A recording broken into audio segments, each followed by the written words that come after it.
Sylvester Stallone was just looking for peace. That afternoon, dressed in simple clothes and hidden behind dark sunglasses, he strolled down a quiet Los Angeles street, trying to blend in with the calm of his neighborhood. He wasn't on a movie set. He wasn't giving interviews. He just wanted silence, until he saw something that stopped him cold. Underneath a dying olive tree near his gate, soaked by rain and caked in mud, was a pit bull, alone, silent, watching. The neighbors had warned him. They're aggressive. They turn on people. They don't belong here. But Stallone didn't see a threat. He saw something else, something broken. So he made a decision that no one understood at the time. And then, months later, in the dead of night, a scream shattered the silence. What happens next not only leaves an entire neighborhood stunned, it reveals a truth that changes everything. Before we dive into this emotional and unexpected story, tell us in the comments where you're watching from. And if stories of courage, judgment, and redemption move you, make sure to subscribe, because tomorrow at 6 p.m., we'll share another unforgettable tale. He had stared down champions in the ring, played gods and warriors on screen, and watched cities collapse behind green screens, but nothing had ever unnerved Sylvester Stallone the way those eyes did. They weren't human. They stared from the other side of the rain-drenched glass like shards of something forgotten. Watch him, not with anger, not with menace, but with a hollow, trembling silence that pressed on his chest like a memory he couldn't place. It was supposed to be just another quiet afternoon in the hills above Los Angeles. The storm had rolled in slow, dragging its weight across the sky like an old regret. The windows of the mansion shivered gently with each rumble, and the scent of earth, wet stone, and distant eucalyptus trees filled the air. Inside, everything was warm, golden, untouched. Jennifer was upstairs reading.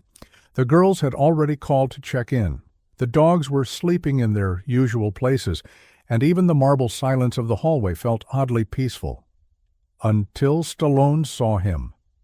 The animal was huddled beneath the towering olive tree near the back gate, just outside the security lights, barely a silhouette. Mud matted its fur. Its ribs showed under its skin like the bones of someone long forgotten. And its eyes, those trembling, quiet eyes, seemed to beg for something Stallone couldn't name. A pit bull, alone, in the rain, in Beverly Park. It didn't make sense, but life hadn't made much sense lately either. He turned away from the window, poured himself a decaf espresso, and leaned on the counter. For a minute, he said nothing, thought nothing. He just listened to the rain, to the soft creak of the house, to the distant hum of the world continuing without him. But something kept pulling his gaze back. Therefore, 20 minutes later, Stallone was outside, an umbrella in one hand, a towel in the other, and a plate with leftover grilled chicken, Jennifer's special recipe, still steaming in the cold. The dog didn't move as he approached, just stared. That same silent look. Stallone had known men like that in his youth, broken eyes hiding something that didn't have words anymore. "Hey, buddy," he said, voice low. No sudden moves, no eye contact. Just presence. The dog flinched, snarled faintly, but didn't run. He smelled the chicken before he trusted the hand offering it. He didn't eat at first, just lowered his snout near the plate and waited like he expected it to vanish. Stallone crouched slowly, knees cracking from years in the ring and years pretending to be in it. He laid the towel on the ground, let the rain do the talking. Minutes passed. Then, finally, the dog moved, one paw, then another. He stepped into the light, into the towel. His sides heaved, eyes still locked on Stallone. Then he ate. That was the beginning. They didn't name him yet. You don't name a ghost until you're sure it's staying. Jennifer wasn't thrilled. "Are you out of your mind?" the dog sleeping in the mudroom wrapped in an old Lakers blanket. He could bite someone, Sly. That's a pit bull in this neighborhood.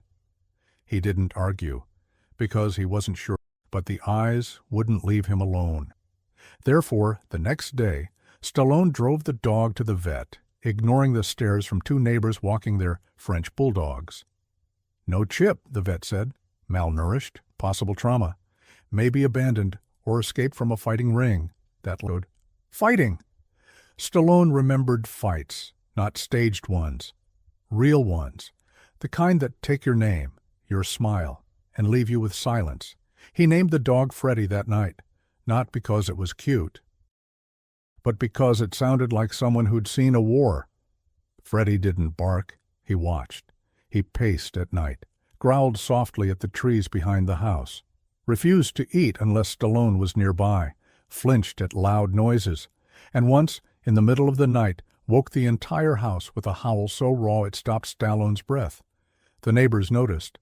They didn't say it directly, but it showed in the way they looked at Stallone now, as if his fame couldn't protect him from poor decisions. The worst was Mr. Andrew, retired lawyer, lived 2 doors down. Told the HOA Stallone was endangering the neighborhood, mentioned legal actions, called the city, threatened animal control. Jennifer tried to reason, but Freddy didn't help his case. He dug, every day, near the back fence, always in the same spot, dirt flying, nails cracked, nose raw. Dig, dig, dig. Stallone tried to stop him, redirected him, bought toys, bones, even a sandbox. Nothing worked. Therefore, one night, Stallone followed him, quiet, barefoot, flashlight off. Freddy was standing still, right at the fence line, muscles taut, staring at the woods, growling low. Stallone heard it too, a crunch, a breath, movement, not animal, human. Someone was there, and Freddy knew, but before Stallone could step closer, Freddy bolted, not away, toward, into the darkness, into the trees. Then, nothing, just silence. Therefore, Freddy didn't come back that night. Stallone waited on the porch until 3 a.m., a baseball bat by his side and a heavy silence pressing against his chest. The rain had stopped. The air was thick with pine and wet soil. Somewhere in the distance, a siren moaned once, then fell silent. Jennifer stood behind the glass door, her face pale, her robe drawn tight. "You should come in," she said gently. "He's out there," Stallone muttered. "I know," she replied. But they both knew Freddy wasn't just a dog anymore. The next morning, just after sunrise, Stallone found him. He was lying at the foot of the olive tree, his side heaving, covered in dirt and blood. A gash ran across his shoulder, raw and deep. His muzzle was bruised, and there was a human scent clinging to him that didn't belong. Jennifer gasped. "Jesus, what happened?" Stallone didn't answer.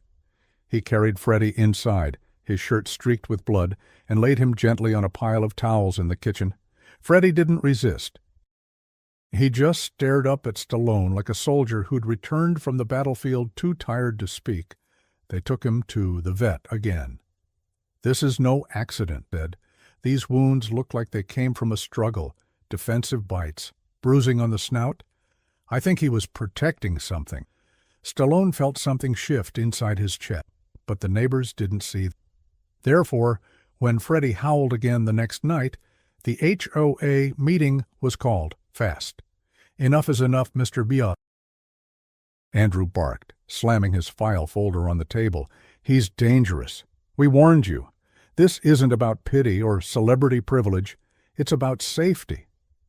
Stallone didn't speak at first. Just watch them. Watch the way their eyes avoided his, the way they whispered "pit bull," like it was a loaded weapon. Then he leaned forward. "You ever stare down a man who wants to hurt your family?" The room went quiet. "Because I have, for years, and I'm telling you, Freddy's not dangerous. He's watching. He knows something's wrong." "That's not good enough," Andrew snapped. "Next time he digs under a fence, we'll call animal control and maybe the press." Jennifer squeezed Stallone's hand under the table. He didn't squeeze back. That night, Stallone couldn't sleep. Not because of the storm, there wasn't one. Not because of the dog. Freddy was finally resting, but because of the fear, not Freddy's, his own. He remembered something he'd buried, a night decades ago, back when he was barely known. When his daughters were little, when he came home one evening and found a man on the balcony, looking in. He never told anyone, but the look in that man's eyes. It came back when Freddy stared into the trees. Jennifer started noticing things too. The garage door sensor would blink at 2:13 a.m. A motion light near the pool would flicker, though no one was there. Twice she thought she saw a figure behind the gardener's shed, but when she told the neighbors, they brushed it off. "There's no crime in Beverly Park," said Mrs. Henderson, "not unless you count the landscaping." Therefore, Stallone began installing new security cameras. He rechecked the locks, changed the codes, slept lighter. Freddy didn't bark. He growled, deep, like something was wrong in his bones. But Stallone still believed. Until the scream, it was a Thursday. Jennifer had gone to bed early. Stallone stayed downstairs, watching old fight tapes on mute, headphones on. Freddy was asleep by the kitchen door. Then the sound shattered the night. A scream. From upstairs. He tore off the headphones. "Jennifer!" Freddy was already on his feet, ears up, eyes glowing in the dim light. He bolted up the stairs before Stallone could move.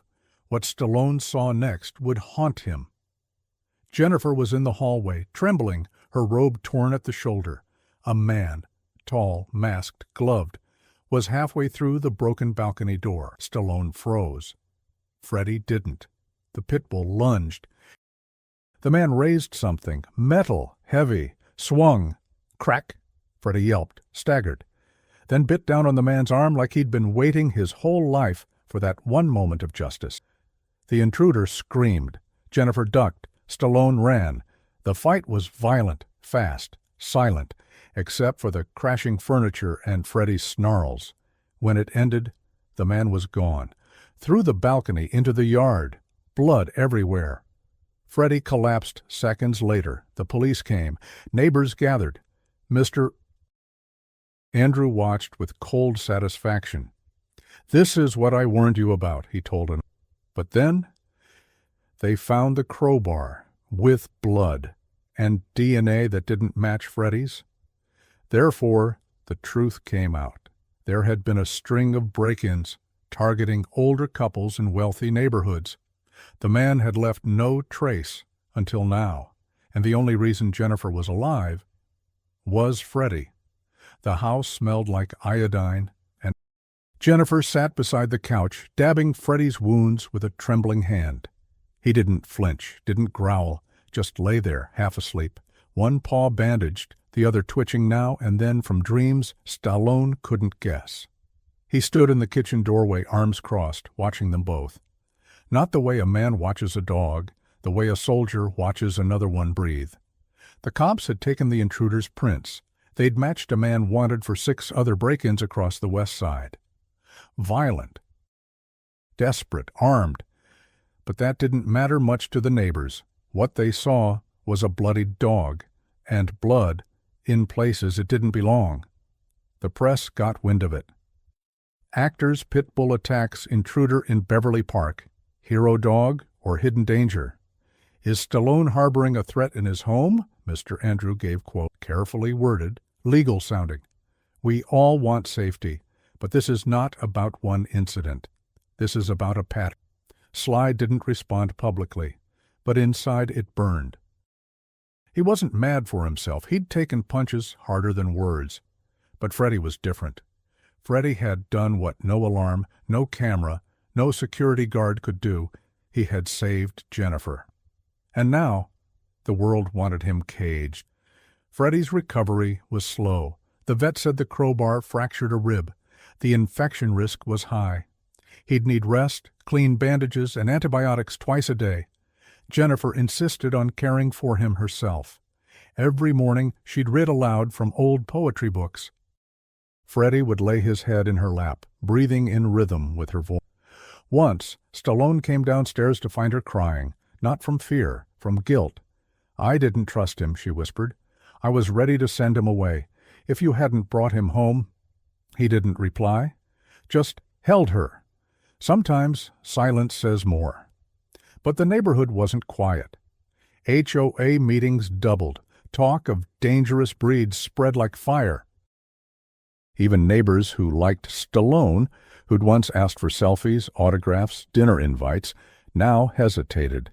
Someone sent an anonymous complaint to animal control. The officers showed up 2 weeks later with clipboards and quiet voices. Jennifer answered the door. Freddy barked once from inside, low but alert. They didn't step in. "We're just doing our job, ma'am," one of them said. "But if we get another complaint, things escalate." Therefore, Stallone made a decision. He called a family meeting. Not just Jennifer, but their daughters, their security team, his lawyer, even the vet. "If we fight," he said, "we fight clean. No drama, no headlines, but Freddy stays." "He's your dog," one daughter said. "No," Stallone replied. "He's part of this family." That weekend, something strange happened. Mrs. Henderson knocked on the door. She looked smaller without her sunglasses and perfect posture. "I brought something," she said, holding out a small box. Jennifer opened it. Inside was a squeaky toy shaped like a rose. "For Freddy," Henderson mumbled. "I heard what he did." It wasn't an apology, but it was something. A week later, Stallone found a note in the mailbox. It was handwritten, no name, just 7 words. "I'm sorry I judged him so quickly." Underneath was a $20 bill. No one knew who sent it. But change had started. Still, Freddy struggled. The infection in his wound returned. He stopped eating for 2 days. His breathing grew labored. The vet visited daily. At one point she pulled Stallone aside and said, "We may be reaching a point of no return." Stallone sat beside Freddy that night, flashlight in one hand, the other resting on the dog's scarred back. "You saved her," he whispered. "You don't owe us anything."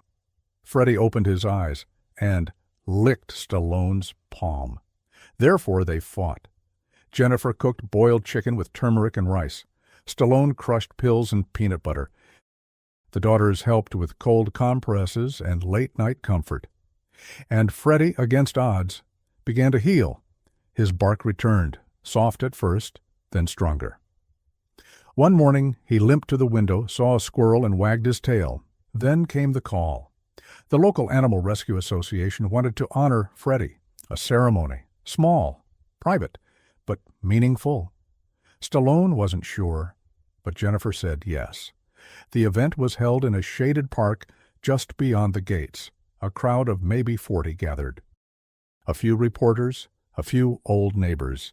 Even Mr. Andrews showed up, standing in the back with folded arms. A young boy, maybe 10, approached Freddy with a medal. "Thank you for saving her," he said, voice shaking. "My grandma said you're a hero." Freddy licked his hand. The boy laughed and hugged him. Someone snapped a photo. It went viral by morning. Now the story had changed. Freddy wasn't the dangerous dog anymore. He was Stallone's guardian, the pit bull who saved a life. He appeared in 2 local news specials, was offered a spread in Dog People magazine, even received a small statue in the corner of the park. But for Stallone, none of that mattered as much as the moment 2 nights later, quiet, simple, forgettable to anyone else. He was walking Freddy down the back path behind the house. The stars were sharp, the air cool, and as they reached the olive tree where it all began, Freddy stopped, looked up, then sat. Just sat. No growl, no tension, no fear, peace. It was the first time Stallone had ever seen it on his face. Stallone didn't sleep that night, not because something was wrong, but because for the first time in weeks, everything felt. Freddy had eaten without help. Jennifer had smiled without fear. And when Stallone leaned against the glass doors just past midnight, he didn't see shit. He saw stars. It should have ended there. But life rarely closes in clean chapters. The call came at 5:17 a.m. A neighbor's house had been broken into, 2 streets down, same M.O., same missing items, same busted entry point, but this time, no dog. The incident reignited everything. How do we know there's not more of them out there? That intruder wasn't working alone. Pitbull or not, we can't depend on pets to protect us. The HOA reinstated curfews. Security patrols doubled. Fear crept back into the corners of expensive homes like mold under polished floors. But Stallone had changed. Therefore, he didn't retreat. Instead, he hosted a neighborhood gathering. No press, no agents, just people. Families, kids, pet owners, doubters. Jennifer made lemonade. Freddy wore a simple blue bandana. And Stallone spoke, not like a movie star, but like a man with something to say. Everyone saw the blood, but I saw the eyes. The night I found him. The backyard was silent. Even the wind held its breath. He wasn't dangerous. He was broken, like a lot of us. And still, when the worst came, he ran toward it.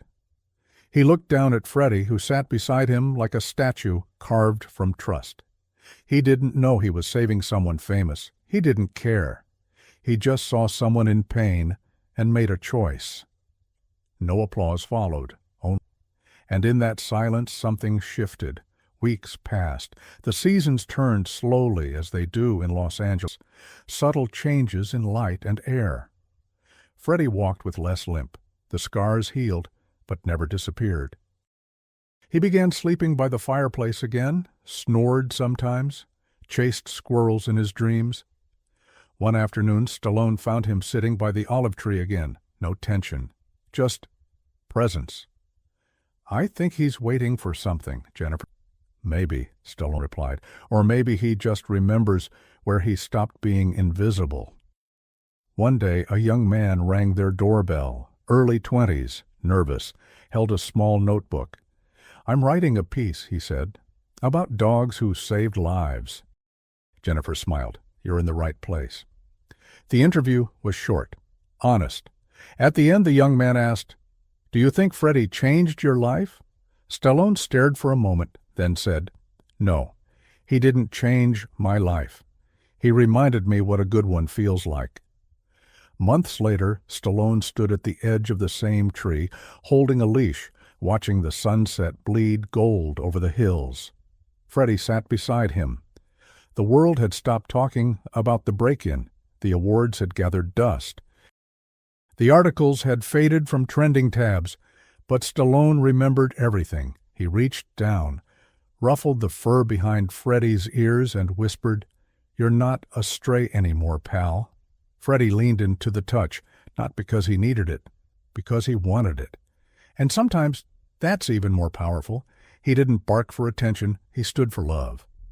Hey, if you watch this all the way through, I just want to say thank you. Means a lot, you know? Life throws things at us we don't always understand. Sometimes it's a fight, sometimes it's a second chance in the form of a dog with scars and a past. But if this story made you feel something, if it reminded you not to judge too quick or to believe in second chances, then I'm glad we shared it. Take care of the ones who trust you. And hey, keep your heart open. You never know what or who might save you next. I appreciate you being here, really. See you next time.